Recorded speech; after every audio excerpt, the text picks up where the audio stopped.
Thank you. Let's start. So thank you to the garage. Oh, thank you to Katya. Thank you to Isadora Renogor. And thank you to Sasha and Dasha. Thank you. It's amazing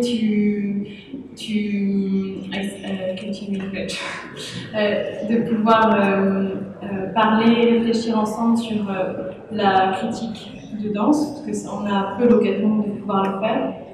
Donc c'est très important de faire ce soir.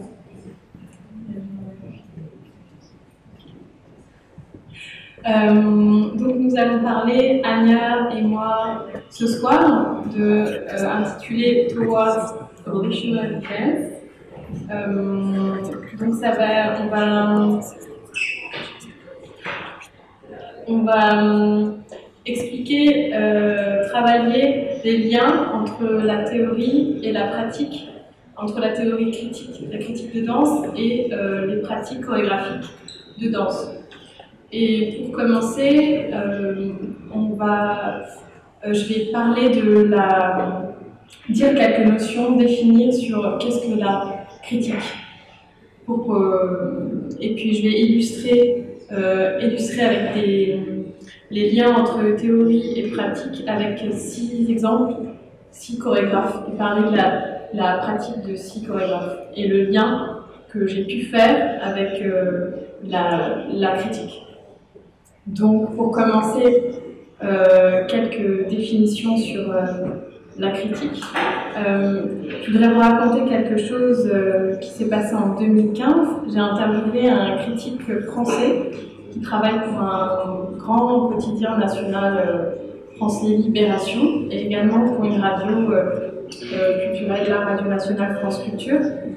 Il s'appelle Éric Lauré et il écrit sur des critiques donc sur la danse, non pas sur la danse justement, sur la musique, le cinéma, la littérature et les arts visuels. Mais à l'occasion de la sortie de son livre, je vais vous montrer la couverture de son livre qui s'appelle Petit manuel critique, qui est donc sorti en 2015. Je l'ai interviewé pour une revue qui s'appelle Abracor. Et le titre de cette interview s'appelait « Et si on se mettait à la place de quelqu'un d'autre ?» Donc le titre a son importance puisque pour moi, il définit, c'est l'essence même de la critique. Qu'est-ce qu'une critique? Dans ce livre, il donne une injonction aux personnes qui voudraient être critiques ou qui voudraient comprendre la critique de dépasser le constat d'évaluer une pièce, de dire si elle nous plaît ou si elle ne plaît pas. Donc de dépasser cette évaluation pour savoir ce que cette œuvre nous fait, comment elle travaille en nous, comment cette perception travaille comment nous percevons la pièce. Essayer de rentrer dans cette analyse-là.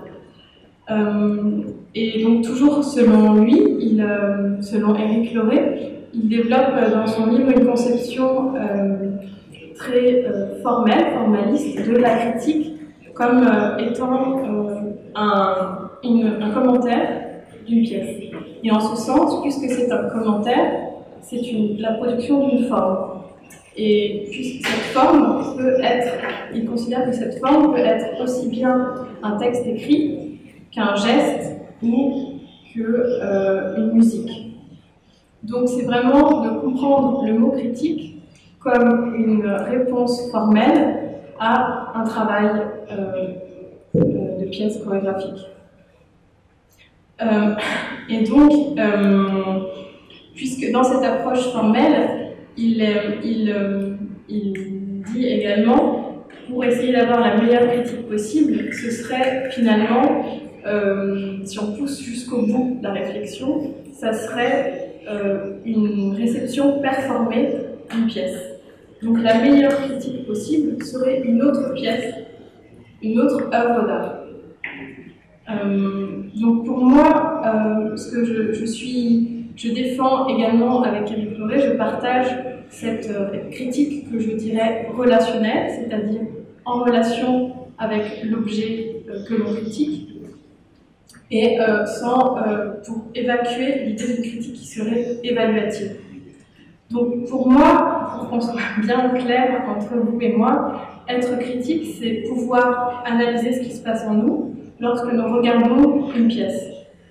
Et puisque c'est important de pouvoir identifier ce qui se passe pour pouvoir partager, pour pouvoir le partager.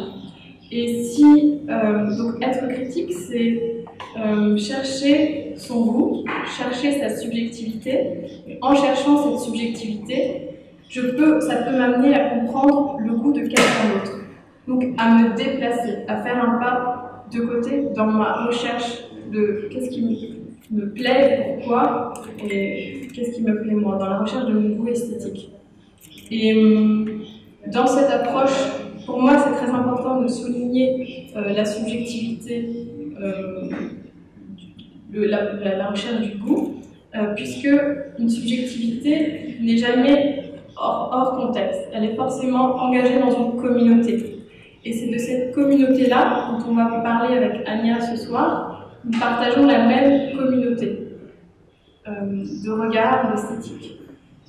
Et avant de commencer dans mes trois développements, mes trois fils de pensée que je voudrais vous présenter ce soir, je tiens à ajouter l'idée que si la possibilité de d'écrire ou d'établir une critique parfaite, si on imagine qu'on avait une infinité de temps ou d'espace, ce serait de pouvoir décortiquer les tenants et les aboutissants qui sont dans l'œuvre, et donc de pouvoir comprendre tout ce qui fait, toutes les perceptions, toutes les idées qui sont conditionnées par la pièce, qui surgissent de moi. Et en cela, je définis vraiment la critique comme l'acte d'être dans la pièce, de réfléchir non plus avec, mais aussi de rentrer à l'intérieur et de pouvoir décortiquer toute cette pièce. Tout ça pour vous parler de critique relationnelle, donc toujours en relation avec l'œuvre même, voire plus d'être dans la pièce. Et donc, à partir de cette définition-là de la critique, maintenant que la notion est posée, voilà, j'aimerais vous faire part de trois questionnements. Je vais les mettre ici, vous pouvez les voir. C'est d'une part, quel est le lien en fait entre ma vision de la critique, qui est relationnelle, et est-ce que cette vision-là implique de vouloir voir des travaux qui sont aussi animés par cette relation, par le fait de vouloir, quand je dis des travaux relationnels, c'est-à-dire de vouloir ouvrir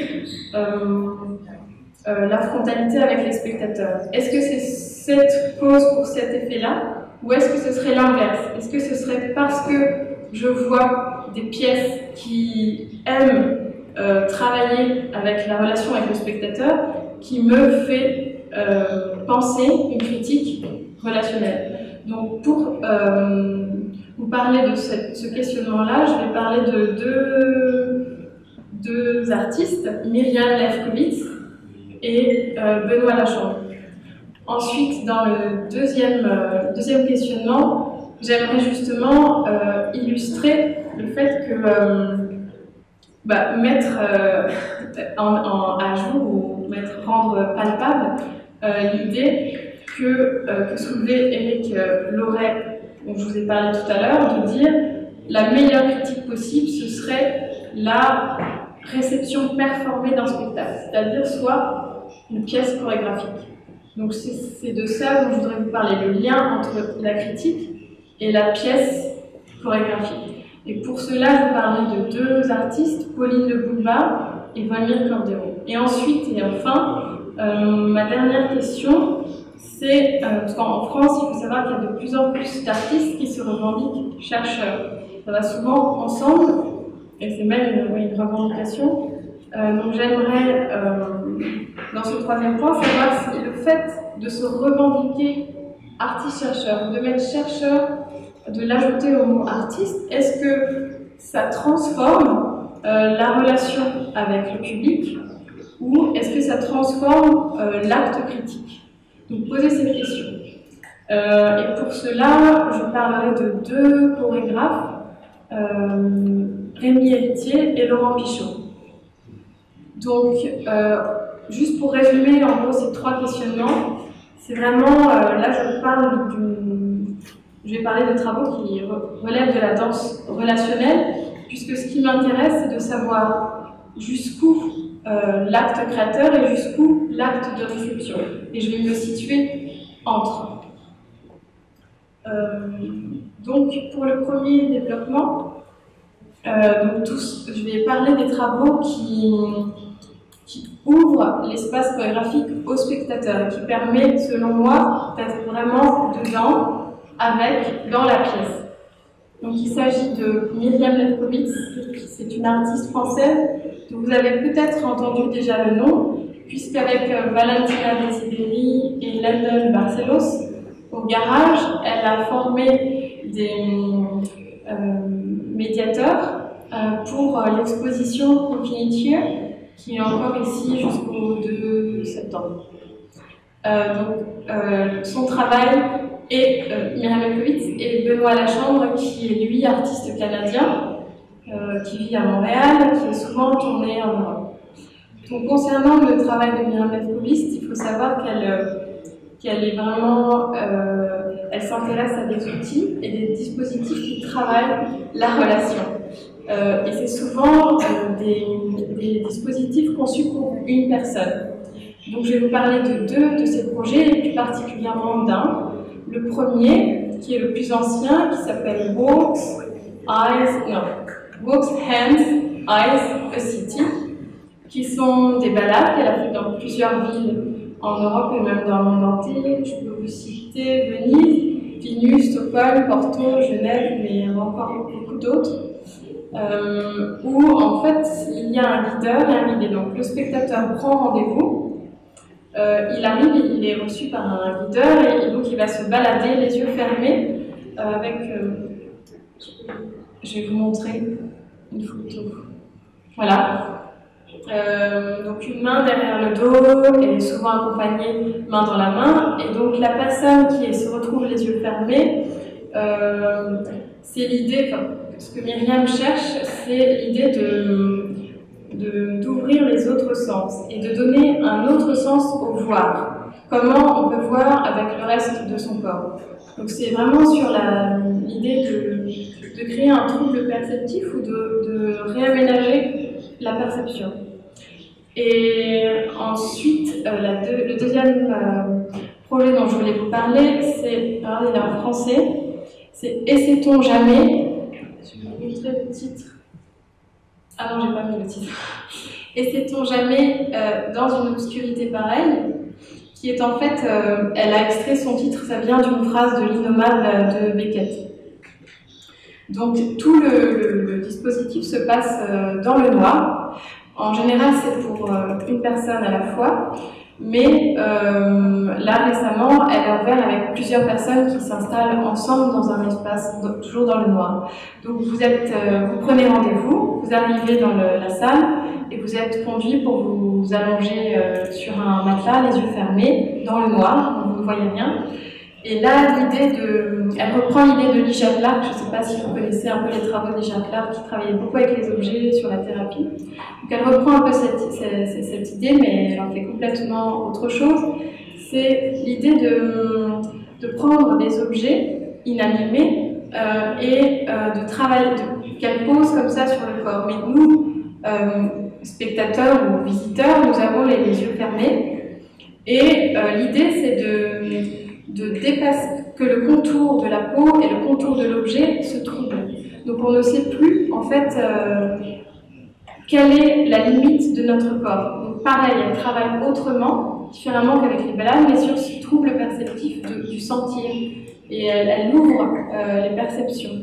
Donc elle parle des objets comme des objets inanimés qui ont une intentionnalité. Donc moi, sans vouloir dévoiler, j'ai fait l'expérience et mon corps se mettait à bouger tout seul.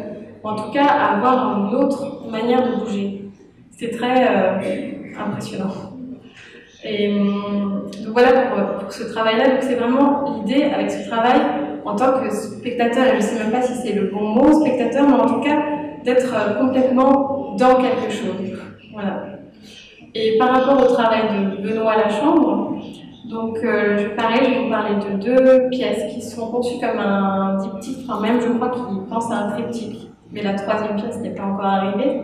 Donc le diptyque, la première pièce c'est La Gueule, que j'ai vue en 2016 à l'Atelier Paris, qui était un lieu de danse à Paris, où on rentrait dans un studio et il prononçait une phrase avant qu'on rentre, j'ai besoin d'être touché.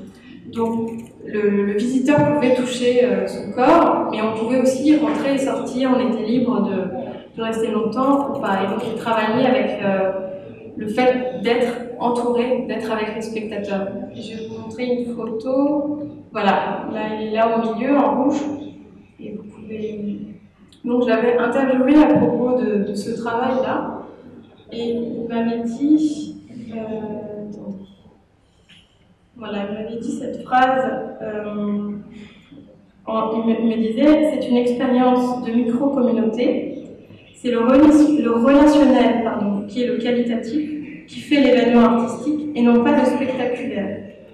Ce qui fait ressortir pour moi la nécessité de la danse, c'est la nécessité sociale, permettant à l'individu de devenir son propre manifeste. Donc c'est vraiment l'idée encore là de relationnel et de communauté. Comment on fait ensemble, comment on essaye d'enlever la séparation entre le spectateur et l'artiste.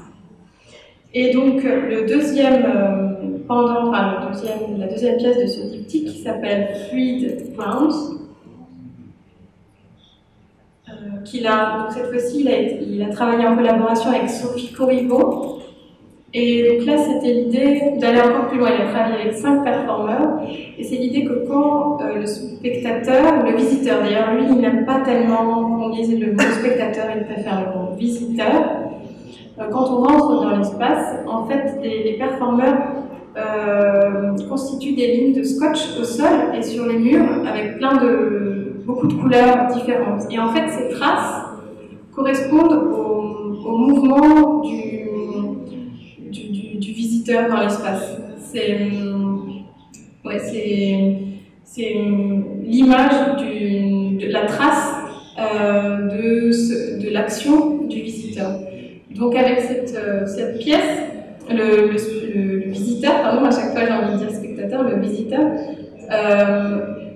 peut à la fois avoir un regard actif, peut rester assis, participer avec les performeurs. Il a le choix de rester ou pas dans l'espace. Mais en tout cas, moi, ce qui m'intéresse, c'est que c'est vraiment l'interrelationnel qui est rendu visible. Puisque là, quand les déplacements ou les actions du visiteur sont matérialisées par ces traces de scotch que vous voyez là. En fait, on ne le voit pas, mais parce que là, c'est après la performance, mais les performeurs vraiment dessinent en real time le tracé, comment les visiteurs étaient dans l'espace. Donc c'est ça qui m'intéressait dans ces deux pièces-là. Donc pour arriver au second point, en ce qui concerne le travail de Myriam Lefkowitz et de Benoît Lachambre, aucun d'entre eux ne se revendique chercheur. À la différence de Pauline Boulevard et Volmir Cordero, qui tous les deux sont chorégraphes, auprès de la même génération, ils sont plus jeunes que Myriam Lefkowitz et Benoît Lachambre, et qui, eux, affirment clairement leur position d'artiste-chercheur. Tous les deux mènent une thèse à l'université Paris 8 et sont chorégraphes. Donc comment aussi ça vient, leur recherche vient moduler leur travail chorégraphique. Donc j'aimerais tout de suite rentrer dans le travail de Pauline Le Boulevard, qui, elle, merci. Donc,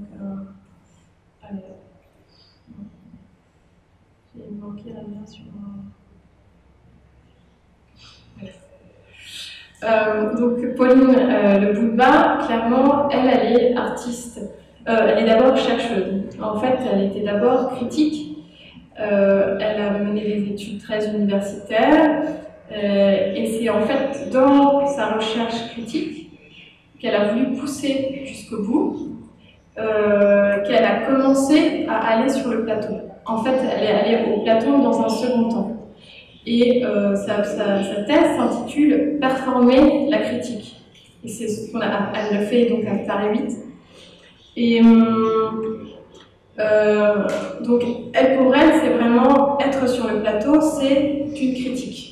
C'est faire des pièces, enfin, ce qu'elle appelle une réception performée. Elle n'utilise pas tellement le mot critique parce que elle ne veut pas que l'on considère ces pièces comme des critiques, mais comme un spectacle comme un autre. Et d'ailleurs, en tout cas en France, il y a beaucoup cette idée on pourrait considérer, elle me disait ça parce que je l'ai interviewée à propos de sa recherche, elle me disait qu'on pourrait considérer n'importe quel spectacle comme une critique augmentée. Par exemple, je vais vous citer quelques travaux de chorégraphes qui ne sont pas français mais qui travaillent en France.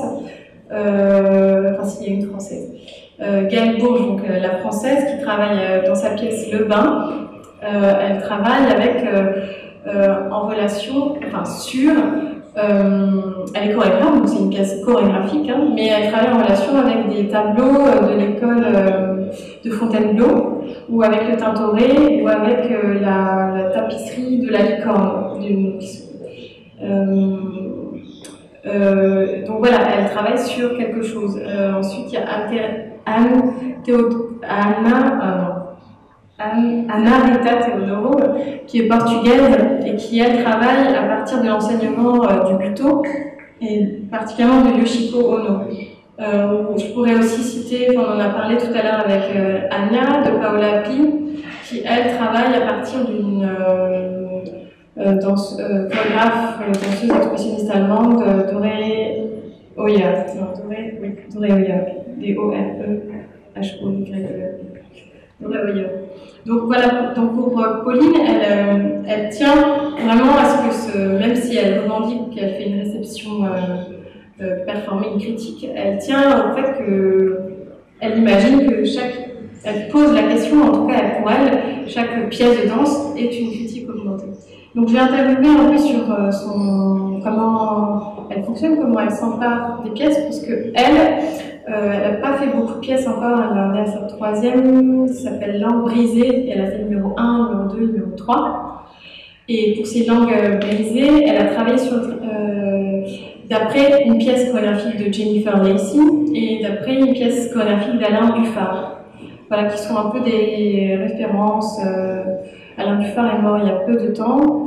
Jennifer Lacey est toujours vivante, donc c'est des chorégraphes en tout cas qui sont importants en France.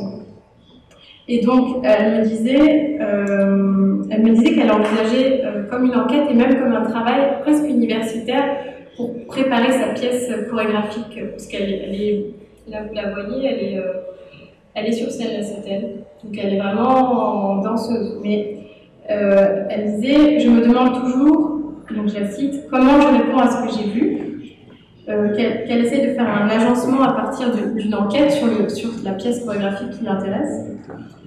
Et elle dit qu'elle essaye d'incorporer pour pouvoir ensuite tendre ces choses incorporées. Donc, et quand elle incorpore, elle me disait qu'elle faisait beaucoup très universitairement, elle passe par des phrases descriptives, écrites de ce qu'elle voit de la pièce en référence, donc par exemple la pièce de Jennifer Lacey, des analyses du geste, des phases d'imitation, avant de pouvoir, donc elle se l'approprie avant de pouvoir lui tendre le cou et de rendre sa digestion avec une chorégraphie qui lui est propre. Enfin, elle utilise aussi la vidéo, elle utilise plusieurs médiums, c'est pas que chorégraphique. Donc voilà pour Pauline Le Boulba. Et ensuite, ce qui m'intéressait avec la démarche de Valmir Cordero, qui lui aussi mène ce qu'on appelle une thèse création. C'est un dispositif assez récent de travailler vraiment dans le vivant, enfin, à partir d'un travail existant, enfin, de pas simplement être universitaire ou très scolaire. Donc lui, pour vous le présenter brièvement, il est là actuellement artiste associé au Centre national de la danse, qui est à Pantin. Il a fait sa formation en France au Centre national de danse contemporaine d'Angers. Alors qu'avant, il dansait au Brésil pour Lia Rodriguez. Et après sa formation, il a fait une première pièce qui s'appelle Ciel. On peut voir là. Ça, c'est Pauline, ça, c'est sa pièce Ciel. Donc, lui,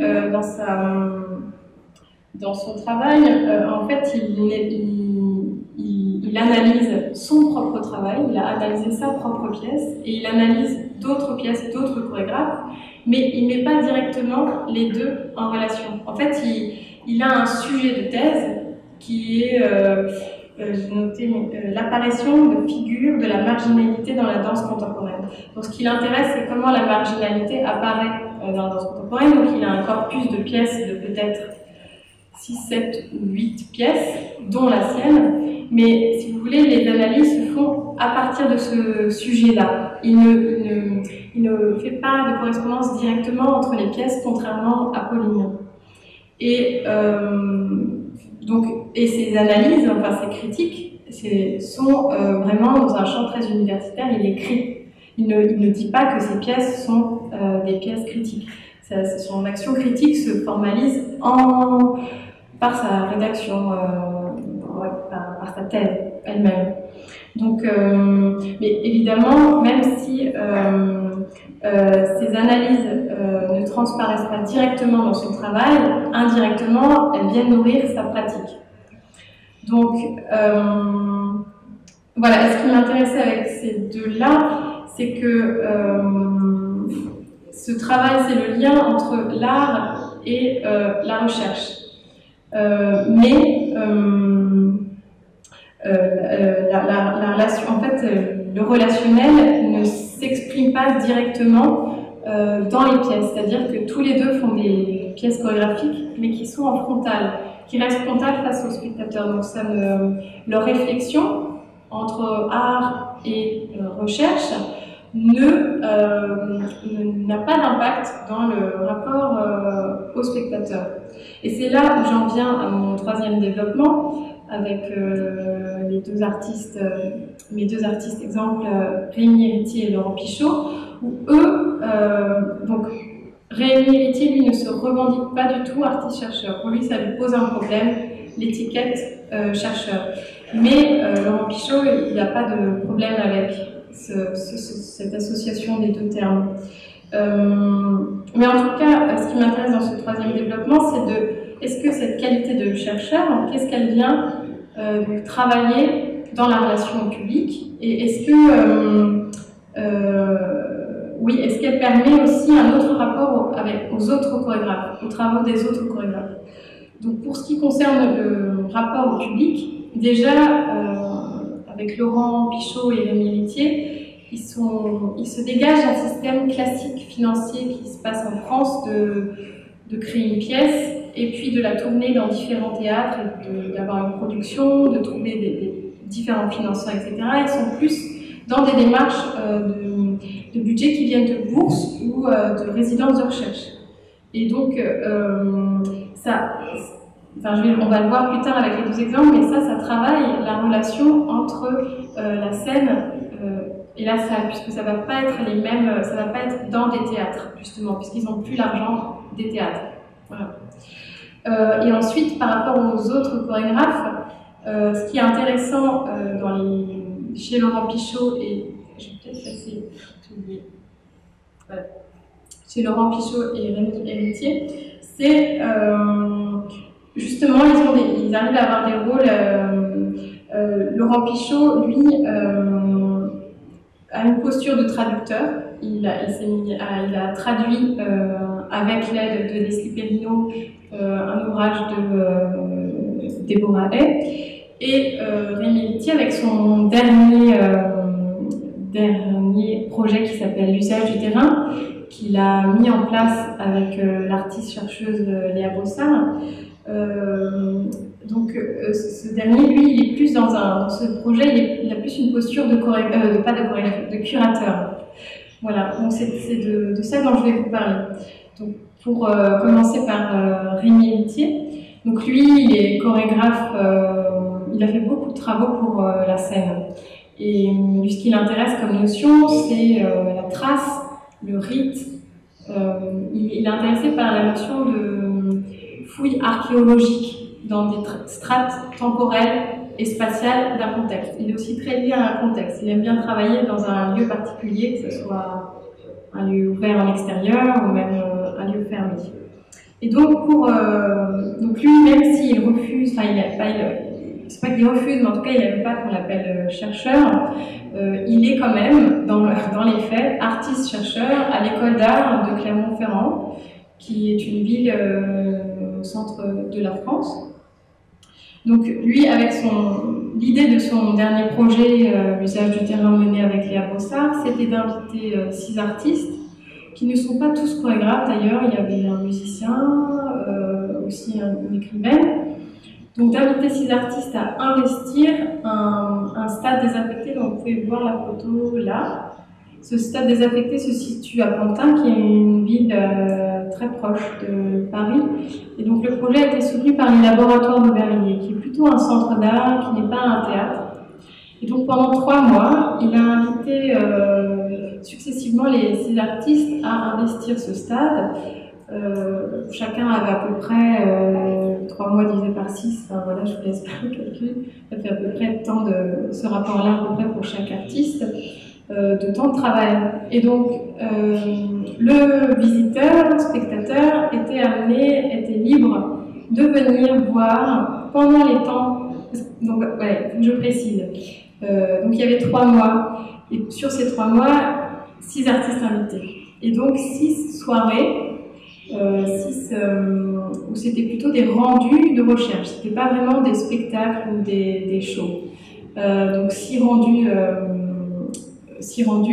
et le spectateur, visiteur, pouvait soit voir ces rendus évidemment, mais se rendre également avant sur le terrain, dans le stade, pour voir comment les artistes travaillaient sur ce stade. Donc ça laisse une grande liberté aux visiteurs de pouvoir venir. Il est invité, il n'y a pas de compte à l'entrée, il venait quand il voulait. Et donc, ces artistes-là avaient une contrainte, ils devaient travailler sur des notions qui étaient chères à l'artiste chorégraphique Rémi Héritier. Donc, je peux vous en citer 4. Par exemple, il y avait landmark, il y avait trace, seuil, et le quatrième, et le témoin. Donc, à partir de chaque artiste, chacun de ces artistes avait une notion sur laquelle travailler.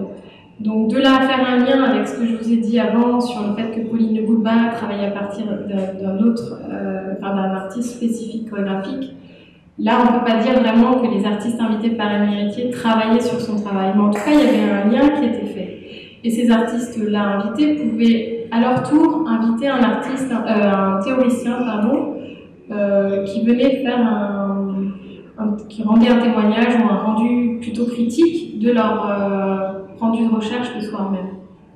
Donc voilà pour Rémi. Donc simplement pour vous dire, avec ce projet qui est vraiment dans une posture curatoriale, puisqu'il montre le travail d'autres artistes, et en même temps, le travail de ces autres artistes sont liés à une notion particulière.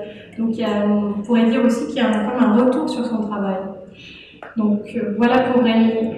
Ensuite pour Laurent Pichot, donc lui, c'est vraiment, Anya vous en parlera plus tout à l'heure, mais moi ce qui m'intéresse c'est son travail de recherche. Donc lui aussi il a beaucoup enseigné, il est actuellement enseignant à Paris 8, la même université depuis le début, qui est vraiment une université assez emblématique en France,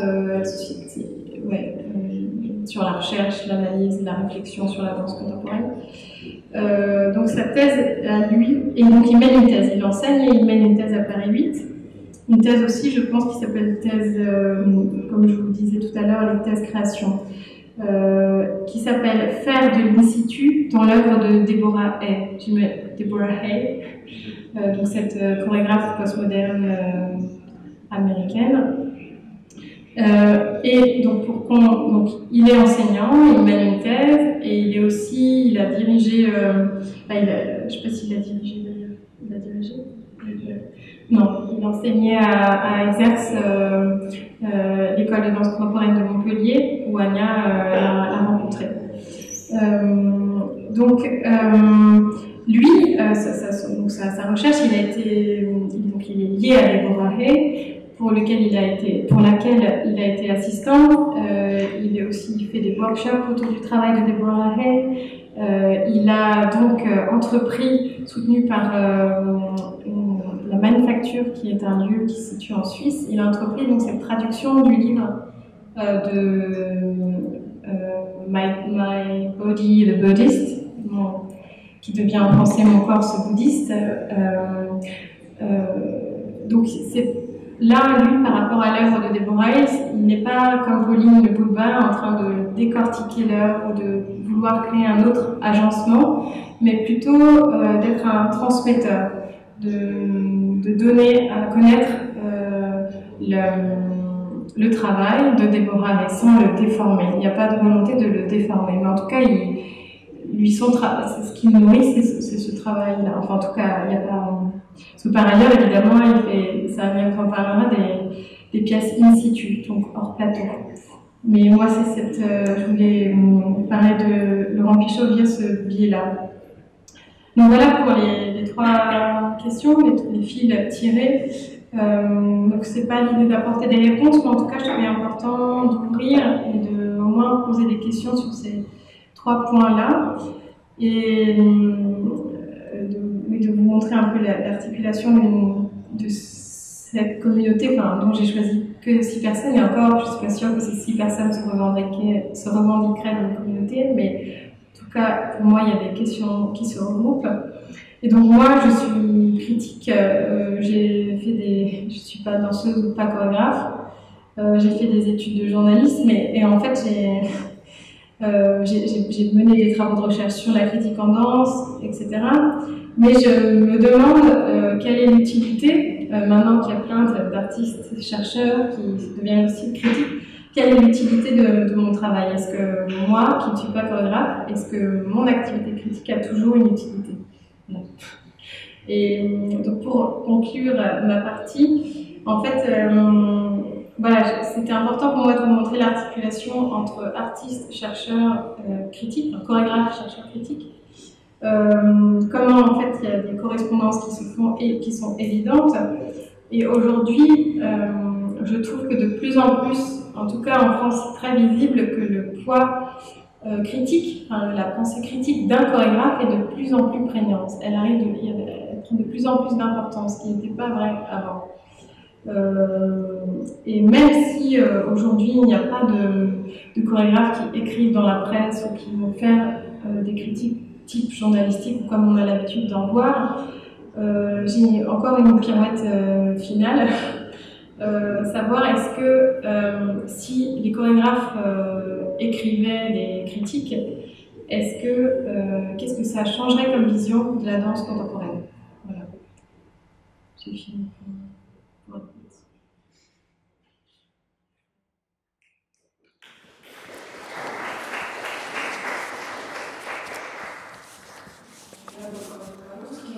Moi, je parlerai russe, donc voilà.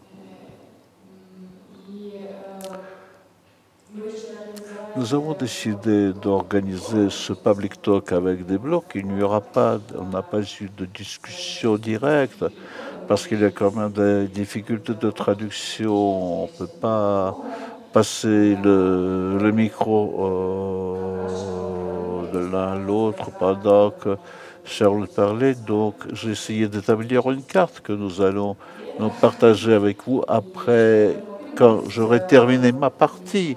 Ce qui a été curieux, c'est que ce thème, et je m'en réjouis, ce thème était paru entre nous, le terme utilisé par Charlotte, qu'elle a proposé comme danse, la danse des relations ou la critique des relations, l'idée, la conception des relations comme instrument, comme outil susceptible de façonner la critique et une œuvre d'art, une pièce, et donc former donc une communauté. C'est le champ autour duquel nous avons essayé d'organiser notre travail. Et Charlotte, elle a raison, si j'appelle ma partie une réponse, parce que Charlotte j'ai pu articuler ce que je veux dire maintenant, après avoir lu ce qu'a préparé Charlotte. Et les questions que nous avons retenues, qui concernent trois idées, que d'abord que le chorégraphe qui se transforme, qui se fait appeler artiste-chercheur, même s'il se revendique pas, ces qualités médiques que je cherche. Donc il y a de nouvelles formes apparaissent où le spectateur se fait appeler visiteur ou autrement, ou protagoniste. Comment tout cela se rapporte, tout cela influe sur la réalité, ce qu'ils sont les relations, où ces situations pourraient-elles se manifester. Il est déjà difficile de parler d'une intentionnalité artistique parce que l'œuvre de pratiquement tous les chorégraphes cités par Charlotte, il me semble que là, je le sens aussi dans mon travail, c'est une réponse constante des relations avec les collègues, avec l'histoire, avec l'expérience des spectateurs.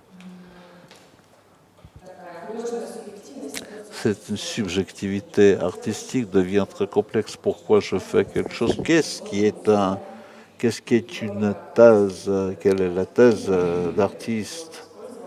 Ce qu'a dit, ce format utilisé par Charles, c'est pas toujours possible. Donc mon récit sera un peu différent. C'est la question que nous avons eue.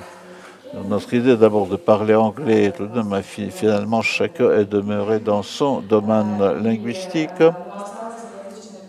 Il y a une présentation qui est en langue anglaise, donc quelle que soit comment l'œuvre des chorégraphes modernes, quel est l'impact de leur position, de leur vision critique du contexte, quels sont les modes, les caractères, les types de mouvements, expérience, de pensée, qu'est-ce que cela crée, qu'est-ce que cela forme.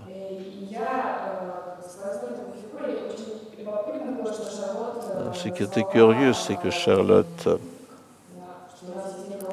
elle a cité une communauté, là, en fait, elle a évoqué une communauté. Il est intéressant qu'à Moscou, on parle beaucoup de la communauté de la danse moderne, puis le fait que nous voyons des œuvres diverses et les canaux d'information peuvent conduire à Moscou. Nous aussi, nous pouvons nous rendre quelque part pour voir une pièce, ce qui crée un champ d'information qui n'est pas du tout vertical. Donc chacun qui s'intéresse à la danse, qui a son réseau relationnel, il a d'abord son réseau de contacts, d'expérience, et là même, cela devient difficile d'évoquer une communauté. Nous regardons des choses différentes, mais il y a des points d'intersection, comme Laurent Pichot, danseur et chorégraphe français, qui pour nous est Charlotte, qui est une référence peut-être, Laurent qui était directeur de thèse pendant mes études en France, que je connais sa pensée comme commentateur et non seulement comme artiste. Et je parle de 5 chorégraphes. Et j'essaierai de noter plusieurs catégories. Ce n'est pas toujours eux ceux qui disent à propos de leur travail, mais ceux qui me paraissent curieux pour dire ce qu'est la pratique de chacun. Laurent, qui travaille beaucoup avec l'idée de in situ, ce qu'on appelle le specific site, c'est un espace spécifique, sur le ce travail qui est lié à son propre intérêt. un de ses œuvres précoces, c'est-à-dire comment peut-on disparaître dans la danse. Il a montré ça là où il porte des chaussettes. Il a, en quelque sorte, il a épousé le mouvement, le trafic de la rue. J'ai vu l'enregistrement, c'était difficile de faire la différence. Où est l'artiste, c'est une chose, c'est une démarche très belle. Quand nous essayons de faire quelque chose de visible, de se manifester, lui, il cherchait à disparaître par la danse. Il y a une chose où il se cache derrière un miroir. Il a cet intérêt à Deborah Kay, dont a parlé Charlotte, et sa traduction en langue française des œuvres de l'œuvre de Deborah Hay a fait partie de son activité. Il enseigne beaucoup, donc et le rend dans son œuvre, il y a deux espaces dans lesquels nous avons essayé d'évoquer les relations par rapport à notre chorégraphe, qui sont une partie de l'histoire, ses travaux et les rapports du contexte comme espace. Et dans ce sens, on peut parler de transparence, de médiation. Alors comment ces catégories, comment sont-elles soutenues, Laurent? Parce qu'aujourd'hui, il est impliqué dans un projet qui s'appelle Performer la recherche. Il a écrit une thèse, c'est une sorte de performance, de spectacle qu'il offre à son public. Et ces workshops sont liés à cette idée qu'on peut-on performer sa question, mais ce n'est pas un spectacle. Ensuite, c'est Deborah Hay, dont je voulais vous parler, qui avec Laurent, qui se sont rencontrés dans les années 2000. Deborah, quand elle a été invitée en France, elle était chorégraphe. C'est le chorégraphe qui ne montre jamais ce qu'il faut faire. C'est une situation stéréotypée. D'abord, on ne montre jamais ce qu'elle a à faire. Quand c'est dans le langage, sa manière, c'est très important. Il y a bien sûr, elle a eu une longue pratique. Elle a permis de développer un langage très puissant qui permet de modifier la perception, comment je perçois ce qui anime les artistes dans leurs œuvres et elles-mêmes comme artistes. C'est la partition qu'on peut lire, comme on lit un récit, une nouvelle. Et sur le papier, c'est à la fois le récit avec lequel coexiste le danseur. Je voudrais reproduire ici la phrase qu'on peut trouver sur ce site. Ce que fait mon corps est limité, cela n'a rien de mauvais, parce que la chorégraphie qui m'affranchit de ses limites, c'est ma manière de comprendre, de reformater mon corps par la chorégraphie, par ma danse. On voit là sur les images des exemples de ces œuvres en noir et blanc, où les conceptions n'étaient pas encore formulées.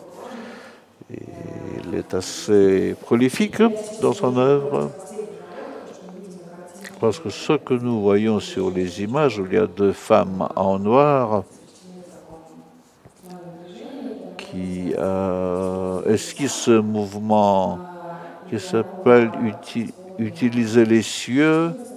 C'est quelque chose qui a été exécuté en 2014-2013 peut-être, pour un projet qui s'appelait Motion Bank et qui voulait montrer la chorégraphie par les yeux de ceux qui modifient l'espace par des designers graphiques. C'est comme les dessins qu'on voit des trajectoires des mouvements qui ont été dépistés par un groupe de chercheurs qui ont observé la danse et qui ont observé de transporter sur un autre média le sens à danse. Donc d'abord il y a le langage, puis la partition comme mode d'articulation, la perception comme par quoi la partition, le langage, la complexité. Il est difficile de parler de Deborah Hay, même. Et elle se développe assez loin. Elle est symptomatique. Bien des chercheurs en matière de danse, en France on en parle beaucoup, beaucoup de chorégraphes qui trouvent sa pratique comme champ d'analyse, et j'en fais partie. Je ne suis pas chercheuse académique, mais dans mon travail d'art, je m'intéresse beaucoup aux méthodes de son travail, représentées dans des livres ou sur des sites internet. C'est une œuvre qui permet de montrer une autre catégorie que la Mexegderbe, Current peut-être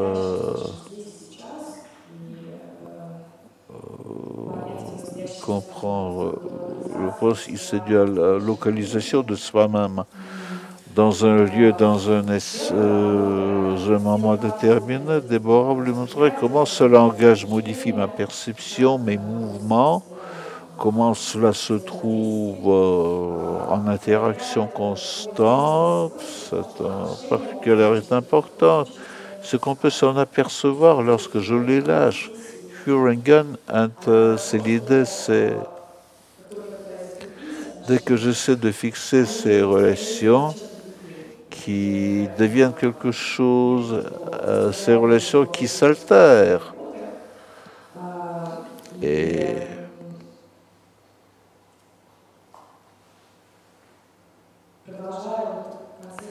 en poursuivant le fil de mon idée, c'est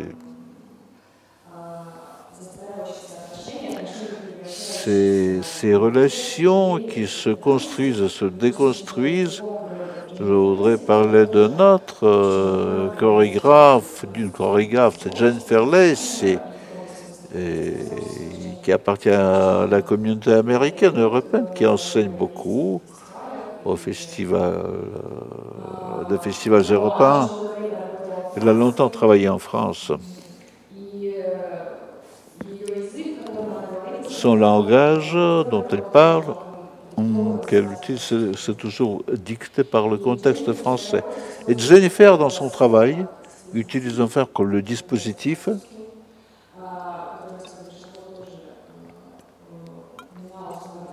que Charlotte a mentionné également, ce qu'est le dispositif. Là, nous trouvons dans un dispositif qui nous oblige, moi, Charlotte, à être ici, m'adresser là, avoir un micro. Vous n'avez pas de micro. Ce dispositif qui est clair, qui nous organise d'une certaine manière. Jennifer cherche de tels dispositifs au niveau global ou à un niveau local. Quand on a une table, une chaise, déjà cela devient une situation qui peut dicter un mouvement. Cette idée de danse comme relation, chez Jennifer, ça se réalise dans l'espace, la relation entre le corps et l'objet.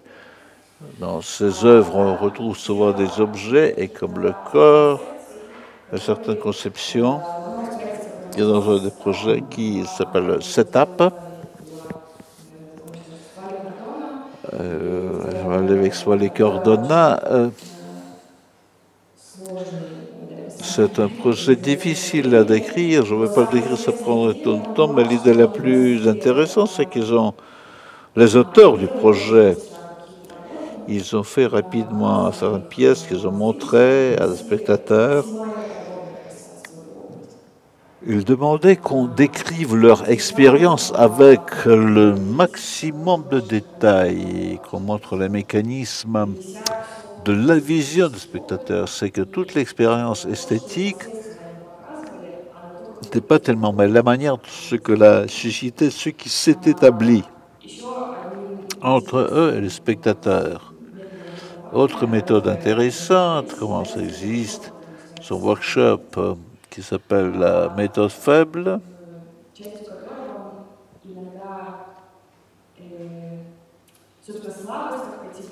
La faiblesse comme catégorie qui suppose que Jennifer laisse beaucoup de situations ouvertes. Pratiquement tout le workshop, c'est qu'elle propose des idées pour ses personnels, ses propres danses, ses œuvres. Elle peut poser un devoir, puis changer de place, d'un autre point de vue, qui peut montrer des formes qui, d'une manière ou d'une autre, peuvent être rapidement fixées dans le travail. Mon expérience de workshop, moi, c'est comme une pratique d'ostéopathe, où rien ne se passe avec toi, mais tu t'ennuies tout le temps. Peut-être, c'est un peu ça.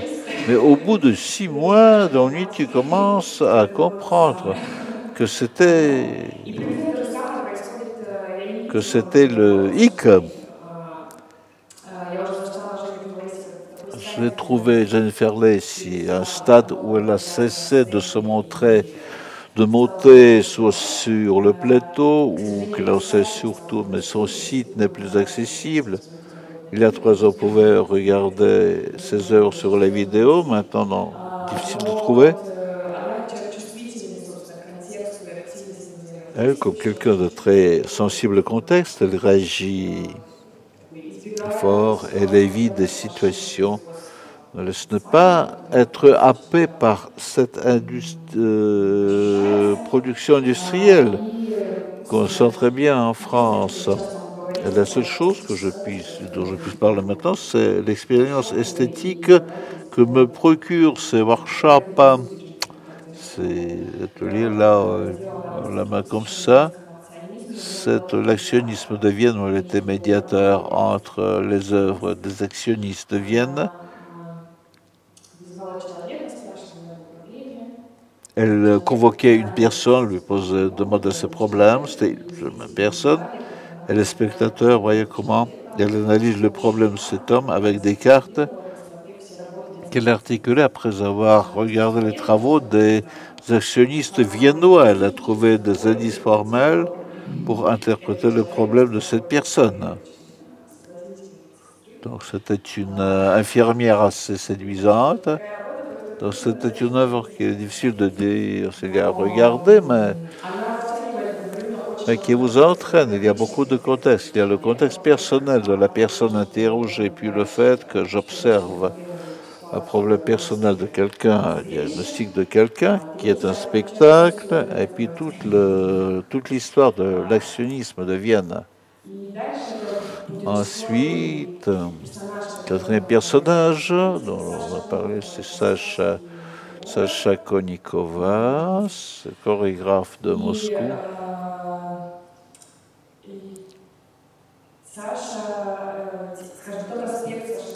Cet aspect de son travail qui est lié à ces 3 œuvres. La première qui s'appelle La danse qui vit en moi. Et c'est une œuvre qu'on peut voir sur Internet. Sacha donne la liste, le manifeste de ce que cette danse n'est pas. Et puis elle exécute cette danse.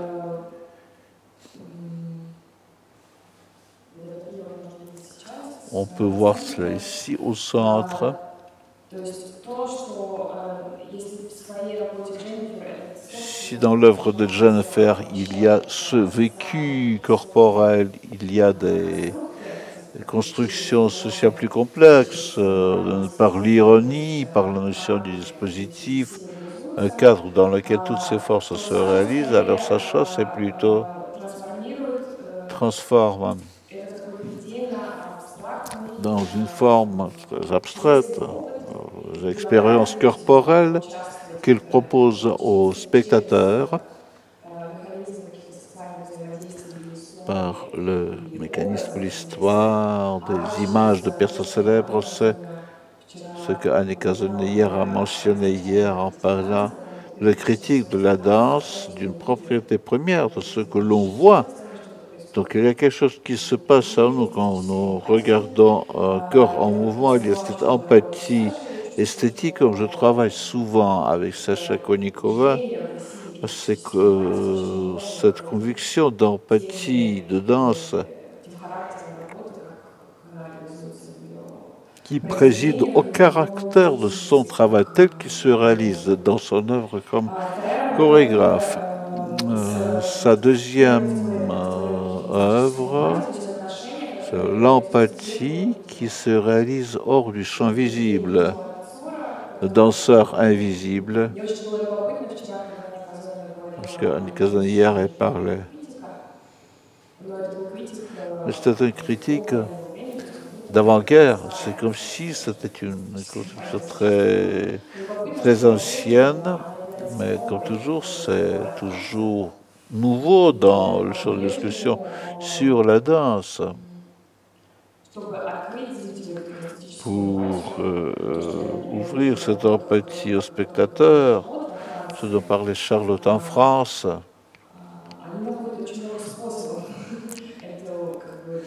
qui trouve accès à cette empathie. Myriam Lefkowitz, qu'il y a un contact direct, ou des choses qui se réalisent dans des espaces horizontaux et qui ne sont pas ceux d'un théâtre. Ce vécu qui devient accessible avec un travail avec le corps, c'est une expérience très précieuse qui, comme il me semble, c'est par des chorégraphes dont nous parlons, qui suggèrent des solutions, des formats dont nous avons mentionné l'existence. Et la deuxième catégorie, c'est l'attention. Si Jennifer Lacey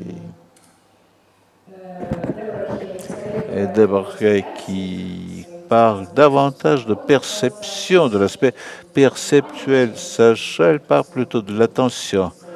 Dans le contexte russe, le mot attention, c'est plus qu'il est plus chargé de signification.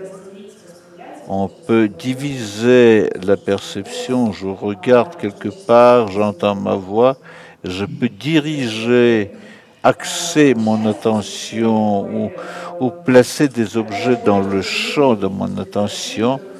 C'est quelque chose qui se réalise à l'intérieur de moi-même, dans mon fort intérieur. Une autre catégorie qui devient compréhensible, qui fait par Sacha depuis 2014, c'est le champ des choix négatifs.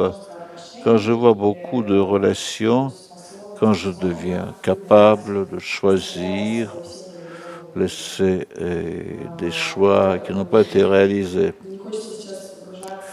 Je ne voudrais pas m'immerger dans la description de chaque œuvre, nous pourrons le faire dans la partie réponse, mais je voudrais laisser cette catégorie, c'est qu'un phénomène autonome. Ce qui est intéressant, c'est que pour ça c'est intéressant, c'est la notion de la danse qui est intéressante, et sur de la pratique de la danse. Le dernier personnage, il y a Belenkov, qui est présent, si présent, qui a l'amabilité de venir, qui dit qu'il ne s'occupe plus de la danse ni de chorégraphie. Même je connais Ilya comme danseur. Ce qui m'intéresse, c'était mon expérience de spectateur. Je l'ai vu dans l'œuvre de Shinzo, je l'ai vu en solo, je l'ai vu comme partie du projet Le corps surpris de Francesco Scavietta. Sur mon site, je dis que j'étudie, j'examine le mouvement, même s'il n'existe pas. En France, on dit que c'est artiste-chercheur. C'est une catégorie qui existe en France, mais En Russie, il est difficile, il n'y a pas d'équivalent précision, disons, de chercher, d'étudier, mais on sort toujours du champ artistique. On cherche un mouvement. Comment je sens, comment ce mot, comment il existe dans notre contexte. Et la deuxième chose, ce qui est très curieux, très intéressant, pourquoi je place, il y a, comme dans le champ de chorégraphie, contre son gré, ce qu'il convoque des images corporelles, ce qui pour eux dans le contexte français c'est un procédé absolument unique pour critiquer les relations. C'est plus des relations, c'est un pas vers l'intérieur et plus vers l'extérieur. Il ne s'agit plus de critique de moi dans l'espace. Moi, dans l'espace du musée de garage 2018, quand Déborah Hay a déjà 80 ans, ce sont des relations à l'intérieur de ma conscience, de mon corps. C'est un champ de relations qui demande un langage spécial. C'est une étude quasi cosmique. Charlotte qui parlait de Benoît Benoît Lachambre a eu une période où il a beaucoup travaillé avec Meg Stuart. Je ne sais pas comment il appelait ça, c'était le corps qui était filtre. Il travaillait avec des énergies, il pratiquait des mouvements circulaires. Il a prononcé une maxime très belle que quand on interpelle le corps à ce niveau, c'est une chorégraphie de complexité cosmique ou spatiale. Cette complexité cosmique qui pourrait nous replacer dans un nouveau ici et qui disparaît à la dernière catégorie. Pour Ilias, c'est la catégorie de la présence. Je fixe ma présence dans le temps.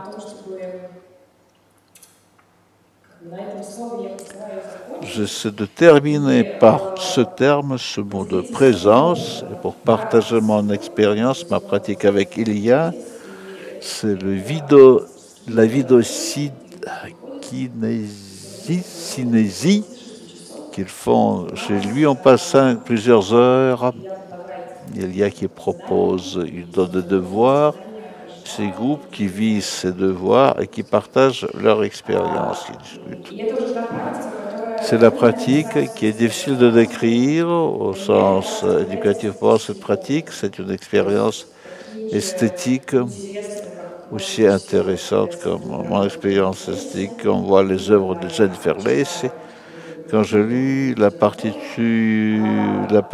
de Deborah Hay, c'est une nouvelle forme d'existence, de l'existant, où je suis critique, visiteur, spectateur, et tout cela comme si cela rentre dans un espace fermé, dans un espace clos, mais puisque comme ça se réalise dans un groupe, cela crée un autre champ cognitif, un champ de relations et qui génère, à mon avis, beaucoup d'idées nouvelles. Contexte que nous avons évoqué en parlant des autres artistes. Sur ce, je me permets de terminer. Je propose il nous reste, oui, nous avons parlé un peu plus long que prévu, il nous reste 15 minutes pour des questions et des réponses.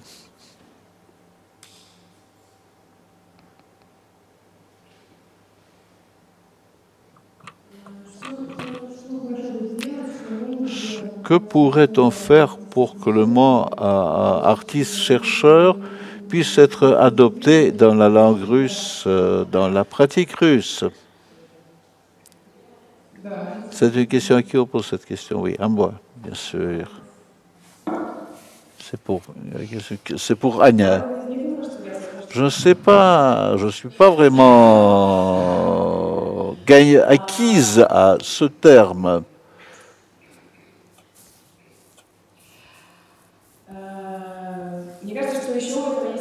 Il y a quand même ce mot,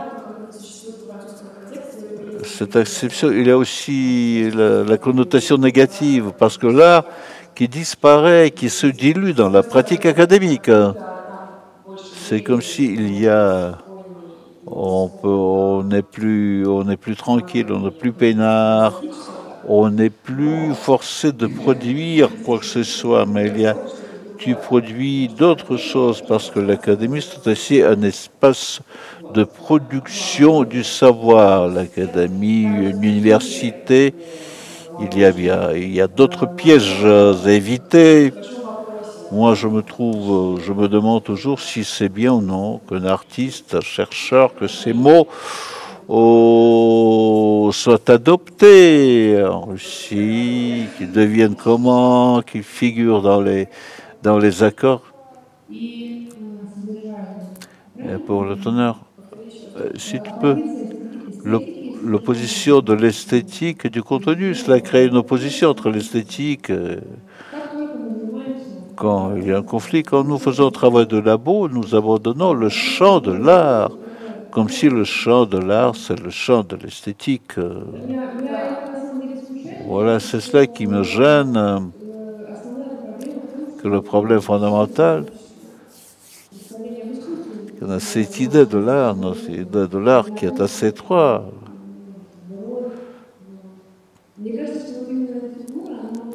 Je pense que ces figures, on pourra un peu faire déplacer un peu cette frontière.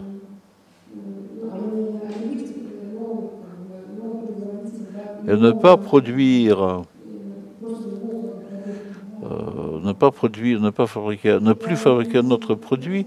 Je ne suis pas assez clair. Non, non, tu t'exprimes clairement, mais c'est une thèse qu'il faudrait peut-être laisser. Да. Сам факт, то, что исследователи во Франции, это...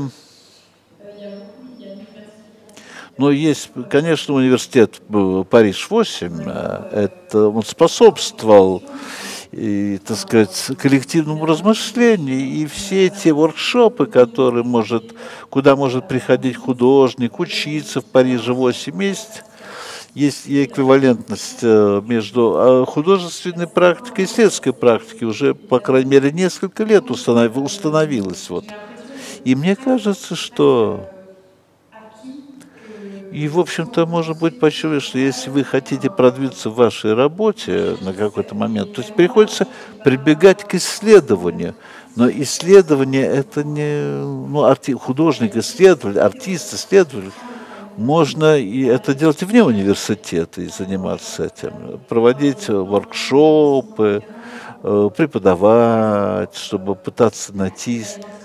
может быть, не свою собственную идентичность хореографическую, но некую линию поведения как создателя, как творца.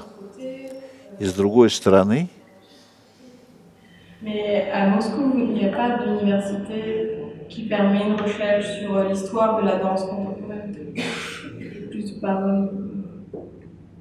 Parce qu'en France, c'est assez acquis qu'il y a un mélange entre les critiques et les chorégraphes qui sont assis dans un même studio de danse et qui réfléchissent aux mêmes questions d'analyser une œuvre, d'étudier un pan d'histoire de la danse, de Marie Toudman, etc.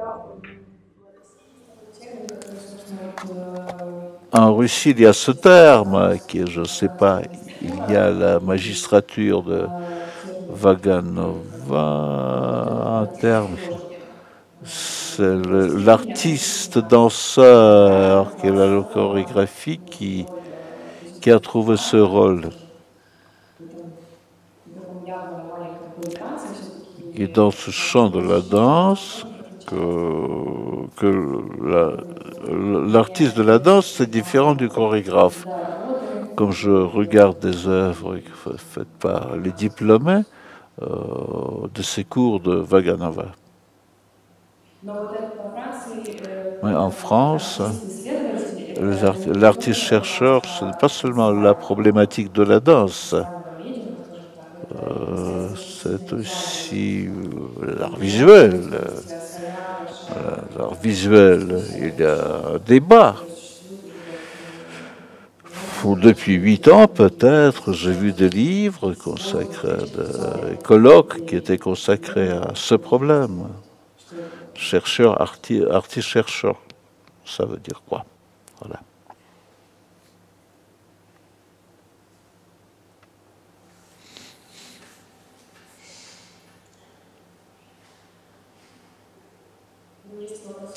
Donc, s'il n'y a plus de questions, je vous remercie de votre attention.